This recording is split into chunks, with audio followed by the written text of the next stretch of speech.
अस्सलाम वालेकुम दोस्तों। ड्रामा सीरियल पापनगर ड्रामे में छा थींदो। छारेस बालाजी खान शेरदिल मथा हमलो करे शेरदिल के मारा छॾींदो। वरेल खान हाणे शेरदिल के परचाए शेरदिल सां दोस्ती जो हथ वधाईंदो।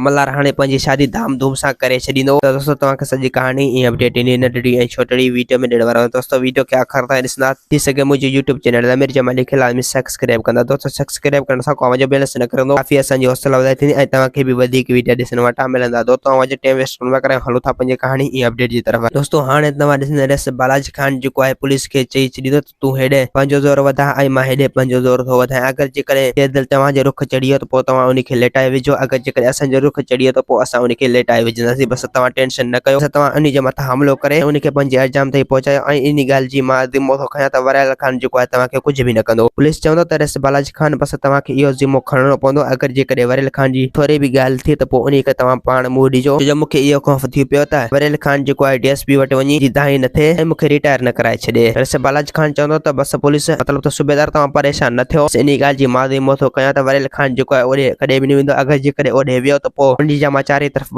गस बंदि करे छॾींदुसि। दोस्तों हाणे तव्हां ॾिसंदो वरियल खान जेको आहे शेरदिल खे सम्झाईंदो। शेरदिल खे चवंदो त तोखां जल्द जेतिरो थी सघे तूं असांजो साथ ॾे। ईअं असां सभई पाण में मिली करे इन रेस बालाजी खान खे टांडा ॾियूं ऐं रेस बालाजी खान खे पंहिंजे अंजाम ताईं पहुचाए उन खां सभु हिसाब किताब पूरा कयूं। अगरि जेकॾहिं तव्हां ईअं न कयो त पोइ रेस बालाजी खान हिकु हिकु माण्हू खे मारे पंहिंजी आसानी फरमाए वेंदो ऐं हू आसान थी वेंदो। शेरदिल चवंदो त वरियल खान बसि तव्हां परेशान न थियो, मां तव्हां सां गॾु आहियां। बहरहाल जो तव्हांजे ओताक ते वञणु मना आहे, कॾहिं बि तव्हांजे ओताक ते न ईंदुसि। इन करे ॾुख सुख में अवां सां गॾु आहियां। बसि तव्हांखे इन ॻाल्हि जी टेंशन न करणु घुरिजे ऐं तव्हांखे मुंहिंजो साथ ॾियणु घुरिजे। दोस्तों हाणे तव्हां ॾिसंदो त मल्हार जेको आहे पंहिंजी शादी में ॾाढो ख़ुशि हूंदो ऐं हू मिठल तरफ़ हलियो वेंदो। मिठल खान खे चवंदो त बसि चाचा तूं परेशान न थी, अलाए कंदो त रेस बालाजी खान कुझु बि न कंदो। अगरि जेकॾहिं कुझु कई त पोइ मां चारे तरफ़ पंहिंजा माण्हू बीहारे छॾींदुसि, उनखे पाण ई मुंहुं ॾींदा। दोस्तों उम्मीद है कहानी आई हूंदी आहे, मूंखे पसंदि असांखे ॾींदा हाणे जाते वरी तव्हां सां मिलंदासीं के नई वीडियो में। ख़ुदा हाफ़िज़।